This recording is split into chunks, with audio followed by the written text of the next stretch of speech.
Hello friends, welcome to Shashi blogs. Friends, पिछले 4 video में हम लोगों ने मोटर वाहन संबंधित कुछ प्रमुख धाराएं जो हमारे दिल्ली पुलिस ड्राइवर के लिए एकदम भी इम्पोर्टेंट जिसे बोल सकते हैं, वेरी वेरी इम्पोर्टेंट, वो धाराएं हम लोग देखे हैं। तो क्या जैसे टोटल धारा अपना कितना है, तो टोटल धारा है जो 217 है, यानी कि सेक्शन, टोटल सेक्शन है वो कितना है, 217, यानी 217। तो क्या कुल धारा पढ़ जाना है क्या? नहीं, हम लोगों को जो इम्पोर्टेंट है, जो इम्पोर्टेंट है दिल्ली पुलिस ड्राइवर के लिए, वही सेक्शन पढ़ना है। ओके, तो देखते हैं जो वो कौन कौन सा सेक्शन हमारे लिए इम्पोर्टेंट है। तो 4 वीडियो में तो देख चुके हैं, तो आज जो बचा हुआ रिमेनिंग पार्ट्स है वो आज हम पूरा कंप्लीट करेंगे, यानी कि आज हम इस वीडियो में द एंड करने आए हैं। क्या चीज़ का? तो सेक्शन का। उसके बाद एक स्पेशल सीरीज लाएंगे जिसमें केवल क्वेश्चन कराएंगे कि क्वेश्चन किस प्रकार पूछे जाते हैं, और वो भी कैसे, झमाझम वाला फील लेके हाउ वाला फील लेंगे। चलिए देखते हैं क्या है। तो प्रमुख धाराएं हैं, तो ये सब देखिए, इसमें हम लोगों ने पढ़े थे कि टोटल चैप्टर कितने हैं। टोटल चैप्टर 14 है, यानी कि कुल अध्याय 14 है, जिसका कुल धारा जो धार सेक्शन है वो 217 है, और अनुसूची 2 है। ओके, और अनुसूची 2 के अंतर्गत आती है। तो इसमें हम लोगों ने 1 से लेके 7 तक पढ़ चुके हैं। तो आज हम लोग 8 से लेके रिमेनिंग जो भी बचा है 14 तक, वो सारा एकदम मतलब इसमें पूरा द एंड करना है। चलिए बिना टाइम बर्बाद किए हुए द एंड करते हैं। तो कैसे कैसे ये सब हम लोग देख चुके हैं। कब देखे थे? तो पिछले जो पार्ट्स हुआ है प्रमुख धाराएं वाले, उसमें हम लोग देख चुके हैं। अगर आप लोग नहीं देखे हैं, वीडियो के नीचे डिस्क्रिप्शन में क्या रहेगा, प्लेलिस्ट का लिंक रहेगा, वहां से आप लोग जाके देख सकते हैं। ओके, तो चलिए देखते हैं। आज यहाँ तक हम लोग कल देख चुके थे, यानी कि चैप्टर 7 तक कंप्लीट है। आज हम लोग चैप्टर 8 से देखते हैं। चलिए क्या है चैप्टर 8? ओहो हो, मतलब आज हम लोग चैप्टर 8 से देखेंगे क्या है। ये देखिए, अध्याय 8, इसके अंतर्गत क्या है, इस चैप्टर का नाम क्या है। तो चैप्टर जैसे वहाँ पे जब ये अधिनियम बन रहा था, तो वहाँ चैप्टर वाइज वो किया गया। तो सबसे पहले यातायात का नियंत्रण, यानी कि धारा 112 से 138 तक। ओके, यानी चैप्टर 8 में है जो सेक्शन 112 से 138 तक आती है। ओके, धारा 112 से 138 तक। तो इसमें क्या है, तो इसमें सबसे पहले सेक्शन 112 यानी कि धारा 112, जिसमें क्या बोला गया है, तो जिसमें बोला गया है गति सीमा। तो गति सीमा क्या है, देखिए ये गति सीमा क्या है।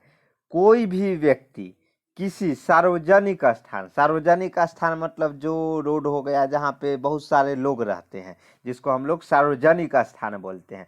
सार्वजनिक स्थान में किसी मोटरयान को न तो उससे अधिकतम गति से या गति से अधिक, यानी कि अधिकतम गति से अधिक, या न्यूनतम गति से कम, यानी कि अधिकतम जो गति रहता है, मान लीजिए कोई रोड पे जा रहा है, वो रोड पे अधिकतम जो गति है वो 40 है, 50 है, 60 है, 70 है, 80 हाईवे तक। 80 तो नहीं रहता है, 60-70 मतलब सेफ जोन रहता है अगर हाईवे पे चले जाते हैं तो वहाँ पे अधिकतम, अगर अधिकतम से अधिकतम मतलब गति है, और न्यूनतम गति जैसे घनी आबादी क्षेत्र, यहाँ धीमे चले 20 किलोमीटर पर आवर, तो वो क्या हुआ, न्यूनतम हो गया। तो वो न्यूनतम से कम, अधिकतम से ज़्यादा अगर गाड़ी चलाते हैं तो, या चलवाते हैं, या चलाने देगा, यानी चलाने के लिए देता है, यानी कि चलवाते हैं, चलाते हैं या चलाने के लिए देते हैं, तो आप पे कार्रवाई किया जाएगा। किसके द्वारा? अथॉरिटी के द्वारा, जो ट्रैफिक पुलिस वहाँ रहेंगे उनके द्वारा आप पे कार्रवाई किया जाए। ये नहीं ना कि जो आप मान लीजिए गाड़ी ले ली और बैलगाड़ी के स्पीड में आगे आगे बढ़ रहे हैं, तो फिर पीछे वाला जाम लगेगा ना। अगर मान लीजिए वहाँ पे कहीं पे सिंगल रोड है, वहाँ एकदम आप धीरे धीरे जा रहे हैं, तो क्या होगा, जाम लग जाएगा। इसलिए न्यूनतम गति से आपको कम नहीं करना है। उसके बाद ये भी है, जहाँ गति मान लीजिए कि ये 20 करना है, आप वहाँ 80 ले जा रहे हैं, तो वहाँ पे क्या होगा, दुर्घटना होने की संभावना रहेगी। तो इसलिए ये ध्यान रखिएगा। तो ये किसके अंतर्गत होता है, गति सीमा किसके, धारा 112 के अंतर्गत। उसके बाद देखिए क्या है, धारा 119, ट्रैफिक संकेतों के मानने का कर्तव्य। प्रत्येक चालक को सरकार द्वारा बनाए गए नियमों एवं संकेतों को पालन करने के लिए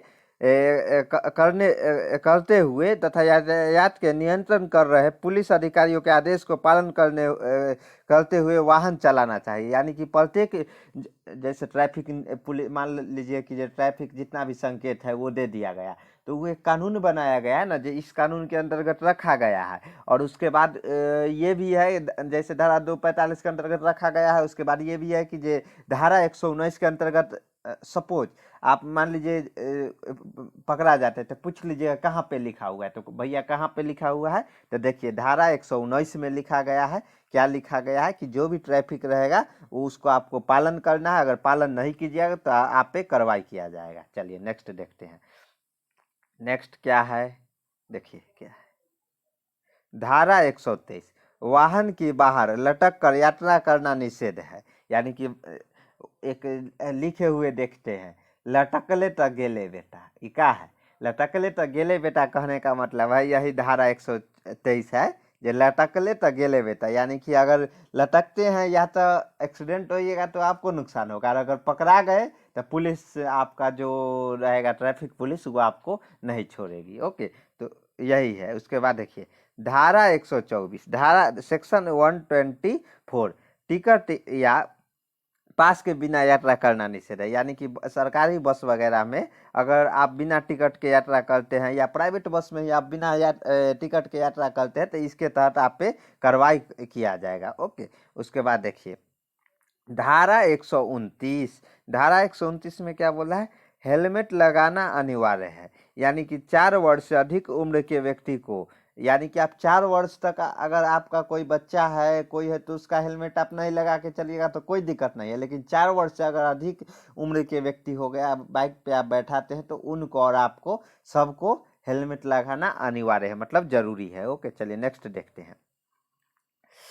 धारा 134A गुड सिमेरिटन यानी नेक इंसान जिसको बोलते हैं, क्या बोलते हैं इसको, नेक इंसान, दिलदार इंसान। यानी कि मतलब जो आदमी की भावनाओं को समझता है, आदमी को दुख दर्द को समझता है, सब कुछ मतलब समाज में क्या हो रहा है क्या नहीं हो रहा है वो सब टेंशन अपने परिवार के साथ साथ है, उसको हम लोग क्या बोलते हैं, नेक इंसान। तो ये नेक इंसान का यहाँ पे क्या रोल है, देखिए अधिनियम के अनुसार गुड सिमेरिटन यानी नेक इंसान वह व्यक्ति है, अधिनियम के अनुसार नेक इंसान वह व्यक्ति है जो किसी दुर्घटना के समय पीड़ित व्यक्ति को आपातकालीन चिकित्सा या चिकित्सा सहायता प्रदान करे। यानी कि अगर आप उसे मेडिकल हॉस्पिटल ले जा रहे हैं या आपके पास कुछ मेडिसिन वगैरह है तो आप अगर सहायता प्रदान करते हैं तो यह अधिनियम में क्या प्रावधान है कि इस अधिनियम में प्रावधान है कि यदि सहायता करते हुए पीड़ित व्यक्ति की मृत्यु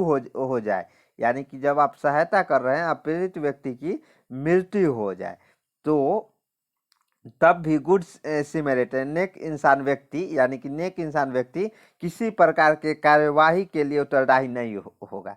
यानी कि मान लीजिए आप कुछ सहायता कर रहे हैं और उसका स्थिति बहुत नाजुक है, सहायता करते करते उसी दौरान उसकी मृत्यु हो गई कोई दुर्घटना में, यानी रोड पे एक्सीडेंट हो गया, आप उसको सहायता कर रहे हैं और उसी सहायता के दौरान हॉस्पिटल ले जाते वक्त या कभी भी उसकी मृत्यु हो जाती है तो इसका जिम्मेदार आप नहीं रहेगा। वो कहाँ पे लिखा हुआ है, तो सेक्शन 134A यानी कि उपधारा ए में ये बात लिखी गई है। ओके, उसके बाद देखिए हम लोग कहाँ आ गए, अध्याय 9 में आ गए। इसमें क्या है, अस्थाई वाहन, जिसमें एक ही धारा है वो 139 100 धारा 139 सेक्शन 139 है। ओके, 139 में क्या बोला है, केंद्र सरकार के नियम बनाने की शक्ति, यानी कि केंद्र सरकार के पास ये शक्ति है कि वह नियम बना सकता है या सुधार सकता है। जैसे हम आप लोगों को बताए कि वाहन जो अधिनियम है उसमें 1988 वाला उसमें 5 बार संशोधन किया गया, कहाँ से, तो यह इसी के तहत संशोधन मतलब शक्ति है कि वो बना सकता है। ओके, अस्थायी रूप से भारत से आने, और इसमें ये भी है देखिए, ये तो संशोधन वाली बात, दूसरा अस्थायी रूप से भारत से जाने या भारत में आने वाले मोटर यानी कि जो मोटर यानी विदेश से आती है या विदेश को जाती है तो उसके लिए ये सेक्शन है जो इम्पोर्टेंट है। ओके, तो यहाँ पे ये है कि केंद्र सरकार के नियम बनाने का शक्ति बनाने की शक्ति, यानी क्या क्या नियम रहना चाहिए। आप बाहर जा रहे हैं तो आपके पास ये नहीं ना जो बिना पासपोर्ट को आपको अलग दूसरा देश में भेज देगा, नहीं ना भेज सकता है। तो ये सब नियम मतलब केंद्र सरकार देख के बनाती है। ओके, उसके बाद देखिए ये है अध्याय 10, इसे हटाया जा चुका है, जिसमें धारा 140 से 144। इसे क्यों हटाया गया? क्योंकि देखिए जब हमारा अधिनियम बन रहा था तो बहुत सारी ऐसी चीज़ है जो विदेशों से ले गई है। तो विदेश में पॉसिबल है, लेकिन जो अपना देश भारत है वहाँ ये चीज़ पॉसिबल नहीं था। तो इसलिए ये धारा, जैसे देखिए पेट्रोल पंप पे बिना हेलमेट या बिना सीट बेल्ट के अगर आप पेट्रोल भरवाने जाते हैं, पकड़े जाते हैं तो आप पे कुछ फाइन है। तो अगर यहाँ मान लीजिए भारत सरकार फाइन लेने के लिए ट्रैफिक पुलिस को एक पेट्रोल पंप पे ही रख दे, तो समझ रहे हैं कितना पैसा आएगा एक दिन में। तो यही सब देख के मतलब बहुत सारा ऐसा नियम जो परिवर्तन किया गया है। चलिए देखते हैं क्या है उसके बाद। ये देखिए अध्याय 11 बीमा से संबंधित, जिसमें धारा 145 से 164 यानी सेक्शन 145 टू 164। इसमें क्या है धारा 161 सेक्शन 161 या धारा 161 में तो हिट एंड रन का मामला, हिट एंड रन का मामला मतलब टक्कर मारकर भागने संबंधित मोटर दुर्घटना के मामले में प्रतिकार, यानी कि टक्कर मारकर जब भाग जाता है तो उसी संबंधित मोटर दुर्घटना के मामले में प्रतिकार हिट एंड रन का मामला रहता है। मतलब ये नहीं ना अगर हाईवे पे कोई कोई ऐसा होता है कि टक्कर मार के कोई नहीं आसपास देखता है तो भाग जाते हैं, तो वो उस टाइप के मामला को क्या करते हैं हिट एंड रन का मामला, इसका प्रावधान अलग है। ओके, इसका प्रतिकार जो बीमा होगा वो अलग रहेगा, मतलब इस टाइप के बीमा जो जुर्माना देगा वो अलग देगा। उसके बाद देखिए मृत्यु होने पर, मतलब कि अगर मान लीजिए कि जे टक्कर मार के चला गया, अगर मृत्यु हो गया, आपको ये पता नहीं है कि सामने वाला गाड़ी कौन है, और तब जाके मृत्यु हो गया, तो तब क्या प्रावधान है वो हम लोग देखते हैं। मृत्यु होने पर पहले 25,000 का जुर्माना था, लेकिन वर्तमान समय में बढ़ाकर इसको कितना किया गया है, देखिए 2 लाख रुपया कर दिया गया है। समझे? तो पहले कितना था, 25,000 था, उसके बाद कितना कर दिया गया, 2 लाख कर दिया गया है। यह मुआवजा पीड़ित व्यक्ति के परिजनों को दिया गया है। पीड़ित व्यक्ति को नहीं ना दिया जाएगा, मान लीजिए किसी की मृत्यु हो गई तो उसके परिजन को ही दिया जाएगा ना, जो उसका संपत्ति का हकदार हो, उसको ये मुआवजा दिया जाएगा। कब? जब हिट एंड रन का मामला हो। ओके, हिट एंड रन मतलब टक्कर मारकर भागने संबंधित मोटरयान दुर्घटना। ओके, उसके बाद देखिए टक्कर मार के भाग जाते हैं उससे संबंधित गंभीर चोट के स्थिति में, पहले इसका जो जुर्माना था 12,500 मात्र था, जिसे बढ़ाकर अब 50,000 रुपया कर दिया गया, यानी मृत्यु हो जाने पे 2 लाख और उसको बढ़ाकर कितना 50,000 कर दिया गया है। उसके बाद देखो क्या है सेक्शन 164B, इसका जो ये है कब संशोधन 2019 में मोटर वाहन दुर्घटना निधि में जोड़ा गया। ये पहले नहीं था, मतलब 64 तक ही था, लेकिन 60 जैसे 61 में तो ये हो गया, 64B है वो कब जोड़ा गया है, 2019 में जोड़ा गया है। इस निधि के तहत आपातकालीन स्थिति में पीड़ित व्यक्ति को किसी भी हॉस्पिटल में कैशलेस उपचार करवा सकता है केंद्र सरकार द्वारा। यानी कि आप इसमें क्या होता है कि मान लीजिए कोई व्यक्ति को दुर्घटना हो जाता है, वो क्या हो गया मतलब गंभीर रूप से घायल हो गया, तो उसको किसी भी हॉस्पिटल में या कोई भी किसी भी तरह का हॉस्पिटल हो तो कैशलेस, यानी कि आपके पास कैश न भी है तो आपको क्या होगा कि जे इलाज मतलब हॉस्पिटल को करना पड़ेगा। आप मान लीजिए आपके पास कैश नहीं, आप बहुत गरीब है ये है, तो उसके लिए केंद्र सरकार का अलग प्रावधान रहता है, उसके लिए हॉस्पिटल क्लेम का मतलब वो पैसा निकाल लेती है, तो उसके लिए टेंशन लेने की कोई ज़रूरी नहीं है। मतलब कि आप अगर पीड़ित व्यक्ति है तो उसको इलाज हो सकता है कैशलेस भी। आप बाद में अगर कैश देना चाहते हैं तो ये अब ये भी है, इसके लिए प्रावधान होता है कि आप फ़ायदा उठाने लगते हैं ना लोग। कितना लोग ऐसे रहते हैं जिसके पास बहुत सारे पैसा रहते हुए भी वो अपने आप को गरीब बताते हैं, तो फिर क्या होगा कि ये ऐसे में तो हॉस्पिटल वाला और सरकार पे पड़ेगा, तो इसलिए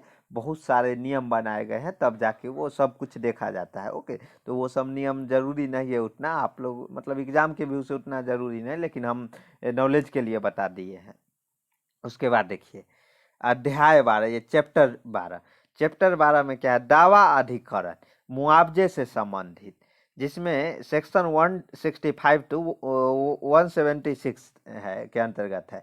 तो धारा 165 से 176 तक चैप्टर 12 के अंतर्गत आता है। तो 165 देखते हैं क्या है।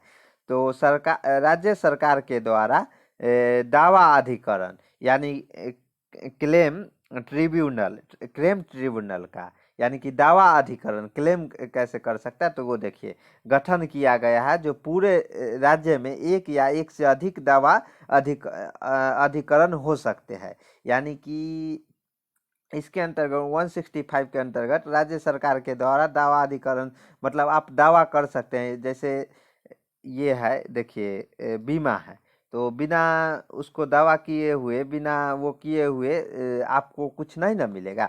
तो वही है कि जे आप पूरे राज्य में एक या एक से अधिक दावा अधिकरण हो सकते हैं, यानी कि अगर एक जगह नहीं सुन रहा है तो दूसरे जगह भी आप कर सकते हैं। ओके, उसके बाद देखिए 166 मुआवजे के लिए आवेदन। तो मुआवजे के लिए आवेदन, इसमें क्या, इसमें कहा गया है कि दुर्घटना के 6 माह के भीतर मुआवजे के लिए आवेदन करना होगा। अगर मान लीजिए दुर्घटना के 6 माह के भीतर आप मुआवजे के लिए आवेदन नहीं करते हैं, तो आपको वो मुआवजा है वो नहीं मिल सकता है। जो बीमा कंपनी या कोई भी हो, वो आपको मुआवजा नहीं देगी, क्योंकि 6 माह के भीतर आपको वो दावा करना पड़ेगा मुआवजे के लिए। ओके, उसके बाद मतलब मुआवजे के लिए आवेदन करना, किस मतलब दावा कौन कर सकता है, ये भी आपके मन में सवाल होगा कि ये बताइए सर दावा कौन कर सकता है। तो देखिए सबसे पहले जिस व्यक्ति का दुर्घटना हुई हो और वह घायल हो गया है, तो वह व्यक्ति भी दावा कर सकता है, मतलब दावा कर सकता है, वो आवेदन कर सकता है। ओके, ये नहीं मृत्यु हो जाने पर उसका परिवार करेगा, लेकिन अगर आप दुर्घटना हो गया, आप घायल है, तो घायल होकर ठीक हो जाते हैं, तो आप दावा करने मतलब आवेदन करने के योग्य हो जाते हैं, तो आप आवेदन कर सकते हैं। अगर दुर्घटनाग्रस्त व्यक्ति की मृत्यु हो गई हो, तो उसका कोई कानूनी उत्तराधिकार आवेदन कर सकता है। कानूनी उत्तराधिकार मतलब आपके जो प्रॉपर्टी है, जो उसका उत्तराधिकार होगा, वो दावा कर सकता है। तो ओके, उसके बाद देखिए उसके बाद क्या है,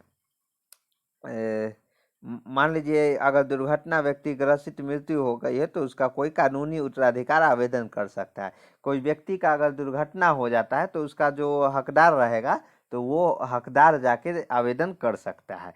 दुर्घटना में यदि किसी व्यक्ति को कोई भी संपत्ति या माल की हानि हो, तो वह आवेदन कर सकता है। दुर्घटना में किसी व्यक्ति की कोई भी, यानी दुर्घटना में अगर कोई व्यक्ति की संपत्ति या माल का हानि हुई हो, तो वह भी आवेदन कर सकता है। ये नहीं है मतलब दुर्घटना हो रहा है और उस टाइम किसी अन्य व्यक्ति को अगर कोई क्षति हो गया, तो वह भी आवेदन कर सकता है।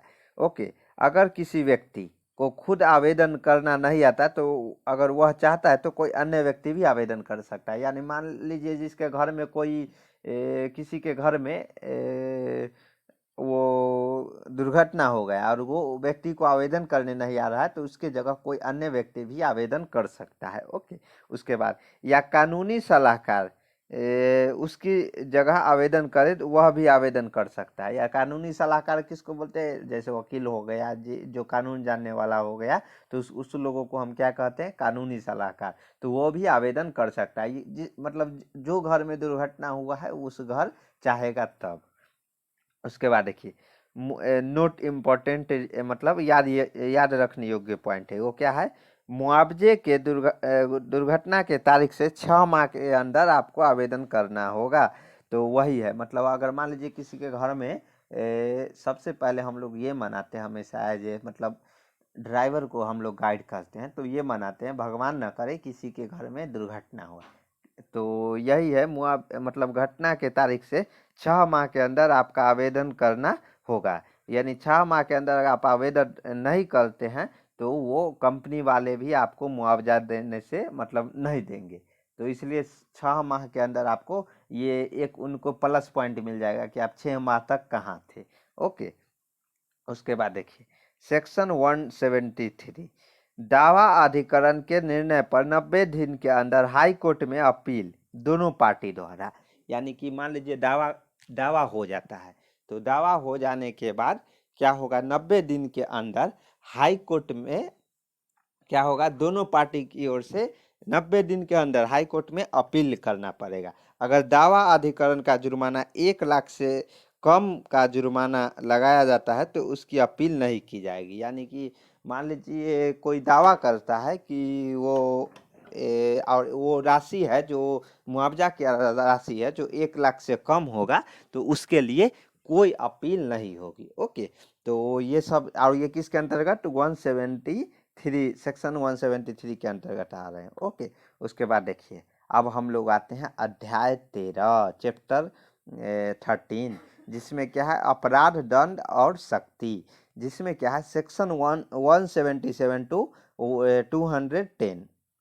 ओके, तो इसमें क्या है कि अपराध दंड और शक्ति, यानी कि अगर कोई आप अपराध करते हैं तो उसके लिए दंड क्या है, उसके बाद पुलिस द्वारा क्या शक्ति बरती जाएगी, तो ये सब किसके अंतर्गत आता है, चैप्टर 13 यानी कि अध्याय 13 के अंतर्गत। देखते हैं क्या क्या है। इस पर एक हम स्पेशल वीडियो लाएंगे, समझे। इस पे स्पेशल वीडियो लाने का कहने का मतलब ये रहेगा कि एक मैं सेट तैयार किया हूँ क्वेश्चन टाइप के, वो अगर देख लीजिएगा ना तो कभी ट्रिक रहता है, ट्रिक है, जुगाड़ है, तो वो जुगाड़ लाएंगे। लेकिन अभी हम लोग मतलब एकदम सिंपल भाषा में समझते हैं। सेक्शन 177 जिसके अंतर्गत सामान्य अपराध के लिए दंड, सामान्य अपराध यानी कोई छोटी मोटी गलती करते हैं उसके लिए दंड, पहली बार के लिए 500 और दूसरी बार के लिए 1500। ओके, उसके बाद देखिए धारा 178 बिना टिकट या पास के बिना यात्रा करना, तो इसके लिए क्या जुर्माना रहता है, 500 तक, और किराए अलग से, यानी कि 500 तो जुर्माना लगेंगे और ऊपर से किराए। ओके, यानी कि ये ट्रेन में भी प्रावधान है, पता रहना चाहिए आपको कि अगर बिना यात्रा के आप टिकट करते हुए पकड़े जाते हैं तो 500 रुपया तो फाइन लगेगा और ऊपर से ससुरा किराया भी लगेगा। तो इसलिए बिना टिकट के नहीं जाए, रिजर्वेशन करा ले, नहीं तो जहाँ आप 500 में पहुँच जाइएगा वहाँ पे आप लोग को क्या लगेगा, 500 आप प्लस में जो किराया वहां तक का रहेगा। ओके, तो ये सब ध्यान रखिएगा। उसके बाद सेक्शन 180 अयोग्य व्यक्ति का वाहन चलाना, जिसमें जुर्माना 5,000 तक है या 3 महीने तक की सजा या दोनों मिल सकते हैं। ये देखिए ये भी इम्पोर्टेंट है, क्या केवल पैसा से ही सब काम नहीं ना होता। अगर मान लीजिए आप ज़्यादा मतलब हद से ज़्यादा कर दिए तो आपको जुर्माना भी लगेगा और 3 महीने की सजा भी हो सकती है। ओके, उसके बाद देखिए धारा 181 यानी सेक्शन 181 में क्या है, बिना ड्राइविंग लाइसेंस के वाहन चलाना, जिसमें क्या है जुर्माना क्या है, तो बिना ड्राइविंग लाइसेंस के वाहन चलाने पे जुर्माना 5,000 रुपये तक की, या तो 5,000 रुपये का जुर्माना लगेगा और नहीं तो आपको फिर से 3 महीने की सजा, इसमें 3 लिख लीजिएगा, 3 महीने तक की सजा या दोनों मिल सकता है। ओके, उसके बाद देखिए नेक्स्ट क्या है, 182 अयोग्य होने के बाद भी वाहन चलाना, तो इसके लिए क्या जुर्माना है, जुर्माना मान लीजिए आप अयोग्य है, अयोग्य कहने का मतलब आपका लाइसेंस जब्त हो गया है, कोई क्रिमिनल केस में आपका जो लाइसेंस है वो फंस गया है, या कहीं भी मतलब कोई कारण किए हैं तो लाइसेंस को रद्द कर दिया गया है, तब क्या जुर्माना है, 10,000 रुपये या 3 माह का कारावास या दोनों, दोनों भी हो सकता है। उसके बाद देखिए धारा 182 भी ओवर साइड वाहन, यानी इसमें क्या ओवर साइज वाहन, ओवर साइज वाहन का कहने का मतलब है कि आप ओवर साइज, जैसे आपका लाइसेंस LMV है और वाहन चला रहे हैं HMV वाला, तो आपका जुर्माना कितना, 5,000 रुपया तक लगेगा। ओके, उसके बाद देखिए क्या है, ओहो हो, ये क्या है, खतरनाक ड्राइविंग क्या है, तो खतरनाक ड्राइविंग उसे बोलते हैं जो आपका जान को तो खतरा है ही, लेकिन आपके कारण कोई अन्य लोग यानी कि दूसरे लोग जो रोड पे चल रहे हैं या रोड पे वाहन चला रहे हैं तो उनकी भी जान की खतरा आपके कारण हो रहा है, तो उस सबको हम लोग खतरनाक ड्राइविंग बोलते हैं। जैसे सिग्नल बिना सिग्नल को क्रॉस कर रहे हैं, बिना रेड लाइन है और उसमें आप लोग क्या क्रॉस कर रहे हैं, तो क्या पता जो सामने से गाड़ी जिधर से मतलब ग्रीन लाइन है, उधर से गाड़ी आ रही है तो आप जाके वहाँ टक्कर मार दीजिएगा तो आपके कारण तो सामने वाला का भी नुकसान होगा ना। तो इसको हम लोग क्या कहते हैं, या ओवर स्पीड कर देते हैं या ओवरलोडिंग ले जाते हैं, गाड़ी पलट जाता है तो उसके कारण कोई अन्य व्यक्ति का नुकसान हो जाना, उस सब को हम क्या बोलते हैं, खतरनाक ड्राइविंग बोलते हैं। देखिए अगर पहली बार ऐसे करते हुए पकड़े जाते हैं तो 6 माह से 1 वर्ष तक की सजा या 5,000 रुपये तक का जुर्माना। लेकिन अगर दूसरी बार इसी मतलब यही काम फिर से कर रहे हैं, खतरनाक ड्राइविंग, और पकड़े जाते हैं, पहली और दूसरी बार का जो वो समय सीमा है ये आप लोगों को बता दें 6 महीने। यानी कि पहली बार आप आज किए और 6 महीना के भीतर फिर आप वही काम दूसरा बार दोहरा रहे हैं तो आपको क्या होगा, इसका भी मतलब समय सीमा ही नहीं जो जिंदगी लाइफ में दूसरी बार 6 महीना के भीतर अगर आप क्या करते हैं कि ये दूसरी बार गलती कर रहे हैं तो 3 वर्ष के अंदर खतरनाक ड्राइविंग करने पर, मतलब 3 वर्ष के अंदर खतरनाक इसमें क्या है देखिए, ड्राइविंग में तो 6 वर्ष है लेकिन इसमें है 3 वर्ष, सॉरी, इसमें 3 वर्ष के अंदर अगर आप खतरनाक ड्राइविंग फिर से करते हुए पकड़े जाते हैं, ड्राइविंग लाइसेंस और जब्त हो जाएगा तो उस समय चाहे कोई छोटा मोटा गलती कीजिएगा तो उसमें 6 वर्ष है, लेकिन ये अब 3 वर्ष है इसमें खतरनाक ड्राइविंग में। 3 वर्ष के अंदर अगर आप खतरनाक ड्राइविंग फिर से करते हुए पकड़े जाते हैं तो आपको क्या होगा, देखिए 2 वर्ष की सजा या 10,000 रुपये का जुर्माना। ओके, यानी कि 2 वर्ष की सजा हो जाएगी या 10,000 रुपये जुर्माना, या दोनों हो सकते हैं। अगर ज़्यादा मतलब ज़्यादा आप नुकसान पहुंचाए हैं तो दोनों हो सकता है। ओके, उसके बाद देखिए नेक्स्ट क्या है।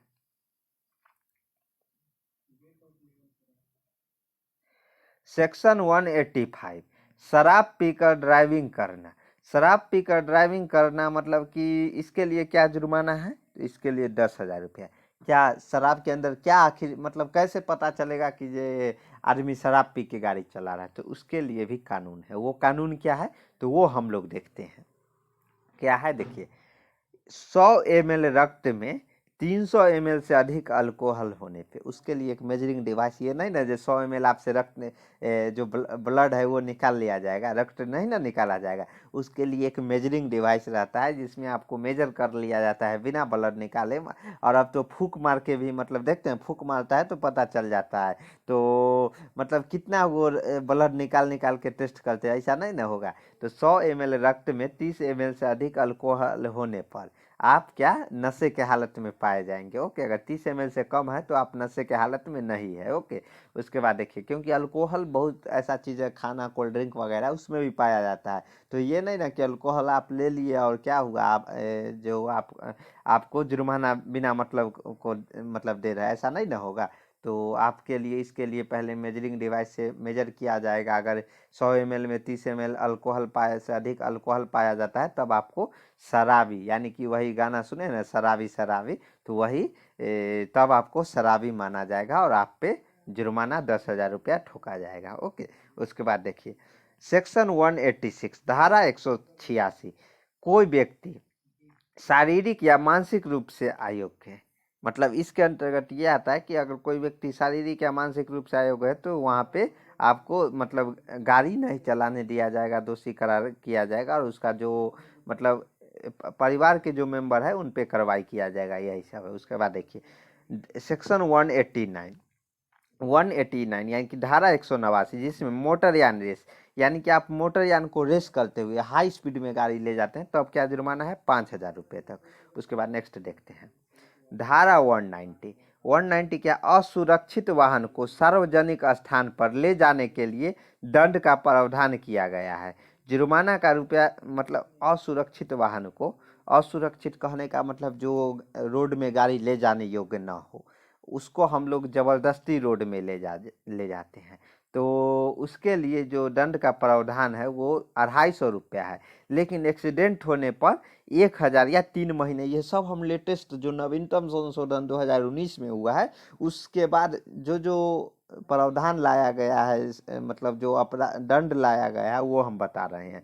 मतलब एक्सीडेंट नहीं होगा, सही सलामत आप पकड़े जाते हैं तो 250, जब खराब गाड़ी लेके जाते हैं अगर पकड़े जाते हैं एक्सीडेंट कर लेते हैं तो 1,000 रुपये या 3 महीने की सजा। अगर आप ज़्यादा नुकसान पहुंचा देते हैं तो दोनों भी हो जाएगा, 1,000 रुपये का जुर्माना या 3 महीने का सजा भी। उसके बाद सेक्शन 194 में क्या है, निर्धारित भार से अधिक भार ले जाने के लिए दंड, यानी कि ओवरलोडिंग जिसको बोलते हैं। अगर आप गाड़ी को ओवरलोडिंग में ले जाते हैं तो धारा 194 के तहत आप पे कार्रवाई किया जाएगा। ओके, उसके बाद देखिए धारा 194 उपधारा ए, यानी कि 194 यात्रियों को ओवरलोड वाहन, यानी कि वो तो हो गया माल से भरा, मतलब सामान ले जाने वक्त धारा 194 में। लेकिन 194 ए में है कि अगर आप और मान लीजिए कोई गाड़ी है जिसमें 6 लोगों को बैठने का मतलब उसमें अधिकार है, यानी कि 6 लोग बैठ सकते हैं, लेकिन आप उसमें 6 के जगह 8-10 कर दिए तो उसमें आपका जुर्माना लगेगा। वो प्रति व्यक्ति कितना रहेगा? 1,000। वो कितने कौन धारा के अंतर्गत आएगा? तो धारा 194 ए के अंतर्गत आएगा। ओके, उसके बाद देखिए धारा 194 भी सीट बेल्ट न लगाने पर सजा, इसका कितना है? 1,000 रुपया। किसके अंतर्गत? धारा 194 बी के अंतर्गत। उसके बाद धारा 194 सी, 2 पहिया वाहन पर 2 से अधिक सवारी ले जाने पर, इसके लिए क्या जुर्माना है? 1,000 रुपये या 3 महीने तक लाइसेंस रद्द भी हो सकता है। ओके, उसके बाद देखिए धारा 194 डी, इसमें क्या है? हेलमेट ना लगाए रहने पर इसमें भी क्या है? 1,000 रुपये या 3 महीने तक की लाइसेंस रद्द हो सकती है। ओके, उसके बाद देखिए धारा 194 ई, इमरजेंसी व्हीकल को पास नहीं देने पर, यानी कि मान लीजिए एम्बुलेंस हो गया, फायर ब्रिगेड, मतलब जो भी फायर से तो हमें अग्निपथ अग्निवीर वाला योजना याद आ जाता है, लेकिन ये समझ लीजिए कि अगर आप इमरजेंसी व्हीकल को पास नहीं देंगे तो क्या होगा? उसके लिए उसके जुर्माना कितना रहेगा? 10,000 रुपया। इसलिए एम्बुलेंस देखे या कोई भी चीज़ जो इमरजेंसी में जा रहा है उसको पहुंचना है, कोई एक्सीडेंट कर गया तो वहाँ पे कोई इमरजेंसी वाहन जा रहे हैं तो अगर उसमें आप लोग मतलब कोई भी ड्राइवर बाधा डालता है तो वहाँ पे जुर्माना कितना लगेगा? 10,000 रुपये तक। उसके बाद देखिए बिना बीमा देखिए सार्वजनिक कान लिखा, ये गलती है। सार्वजनिक स्थान पर गाड़ी चलाने के लिए दंड, यानी कि बिना बीमा के आप जब सार्वजनिक स्थान पे अगर गाड़ी चला रहे हैं तो इसके लिए दंड 2,000 रुपये या 3 माह की सजा। ओके, उसके बाद देखिए क्या है सेक्शन 199 ए, जिसके अंतर्गत ये आता है कि अगर मान लीजिए यह जो संशोधन है, ये धारा 2019 के संशोधन में जोड़ी गई है, जो वाहन मालिक को किशोर के कारण हुई दुर्घटना के लिए जिम्मेदार मानता है। यानी कि मान लीजिए कि कोई किशोर, किसी के पास गाड़ी है और गाड़ी है तो वो उसका बेटा लेके जा रहा है, वो अभी किशोरावस्था में है, अगर उससे एक्सीडेंट हो जाता है तो उसके लिए जिम्मेदार दुर्घटना किसको मानेगा? तो वो मालिक को मानेगा। और वो क्या क्या है? तो उसके लिए जुर्माना देखिए क्या है, 25,000 का जुर्माना लगेगा सबसे पहले, 3 साल की कैद भी हो सकती है। उसके बाद मतलब कैद भी 3 साल तक की सजा भी होगी, वाहन के पंजीकरण भी रद्द हो जाएगा। किशोर पर मुकदमा एवं अभिभावक भी दोषी, अभिभावक दोषी ये इतना होगा, और किशोर पे मुकदमा भी चलेगा। ओके, उसके बाद देखिए धारा 202, इसके तहत कोई भी वर्दीधारी पुलिसकर्मी कुछ मामले में बिना वारंट के गिरफ्तार कर सकता है किसी भी चीज़ के उल्लंघन करने पर। यानी कि मान लीजिए कि कोई वर्दीधारी पुलिसकर्मी को जो ऑन ड्यूटी है, ऐसा नहीं है कि हर एक पुलिसकर्मी जो ऑन ड्यूटी है और वो देख रहा है कि आप बहुत गलत पे गलत किए जा रहे हैं, तो आपको बिना वारंट को गिरफ्तार कर सकते हैं। ओके, मतलब ये बोला है ना, किसी भी चीज़ के उल्लंघन करने पर, यानी कि कोई चीज़ अगर सड़क से संबंधित आप उल्लंघन किए जा रहे हैं तो वहाँ पे बिना वारंट की आपको गिरफ्तारी हो जाएगी। और वो किसके मतलब पुलिस को अधिकार धारा 202 के अंतर्गत है। ओके, उसके बाद धारा 206, अगर आपके पास कोई भी गैर कानूनी डॉक्यूमेंट पाया जाता है, यानी कि गैर कानूनी डॉक्यूमेंट कुछ भी हो जो कानूनन वो आपको नहीं रखना है लेकिन आप वो रखते हैं, तो पुलिसकर्मी आईपीसी के धारा 164 के तहत कूट रचित दस्तावेज को जब्त कर सकता है। यानी कि अगर आपके पास गैर कानूनी डॉक्यूमेंट पाए जाते हैं तो आईपीसी के धारा 464 के तहत कूट रचित दस्तावेज जब्त कर सकता है। ओके, तो ये 2 अधिकार पुलिस के पास रहता है। उसके बाद देखिए 207 क्या है, अभी हम क्या देखे थे? 206, 207 क्या है देखिए, इसके तहत पुलिस अधिकारी बिना बिल पंजीकरण या बिना परमिट के वाहन को उपयोग करने पर उस वाहन को जब्त कर सकता है। यानी कि इसके 260 के अंतर्गत है कि बिल पंजीकरण या बिना परमिट के, यानी कि बिना बिल पर बिना पंजीकरण के गाड़ी या बिना परमिट के वाहन आप जब प्रयोग कर रहे हैं तो वो आपका वाहन को जब्त कर सकते हैं। उसके बाद देखिए जो अध्याय 14 है वो लास्ट अध्याय है। ये क्या बोले, प्रकीर्ण विविध धारा 210 से 217। इसमें क्या है देखिए, धारा इसमें जो इम्पोर्टेंट है हम लोगों के पढ़ने के लिए इम्पोर्टेंट है वो क्या है, धारा 215 डी, उपधारा डी है। तो इसमें क्या है, सड़क सुरक्षा बोर्ड की स्थापना।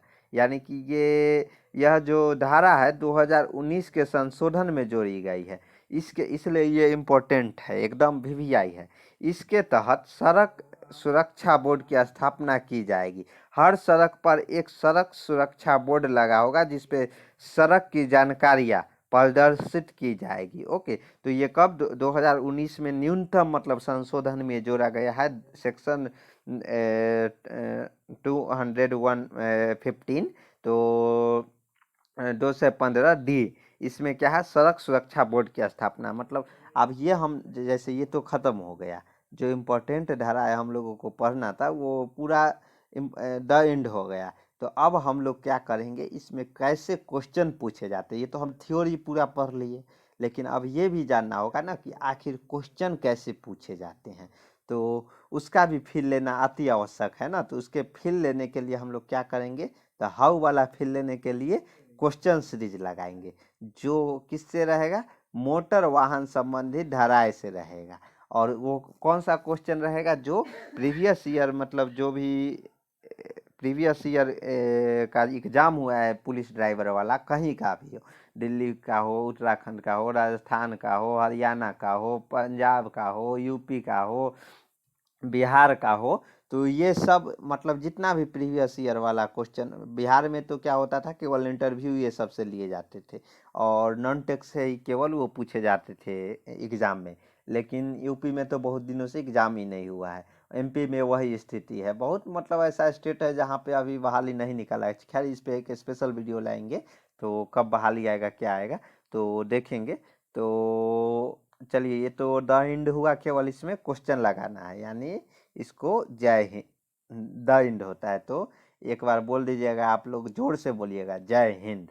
चलिए, उसके बाद अगर वीडियो अच्छा लगा है तो वीडियो को लाइक कर दीजिएगा और सब्सक्राइब कर लीजिएगा। सब्सक्राइब क्यों कर लीजिएगा, क्योंकि अगर आप लोग मन से तैयारी करना चाहते हैं, जैसे ये मोटरयान से प्रमुख धारा है पूरा एंड करवाए ना, क्या करवाए, द एंड। तो उसी तरह इंजन से संबंधित अब हम सोच रहे हैं जो इंजन वाला जल्दी जल्दी ख़त्म करें और उसके बाद मैथ पे चले, क्योंकि 10 नंबर का मैथ भी है ना। तो वो हमें जो रिटन एग्ज़ाम है उसमें एक एक चीज़ का इम्पोर्टेंट रखना है।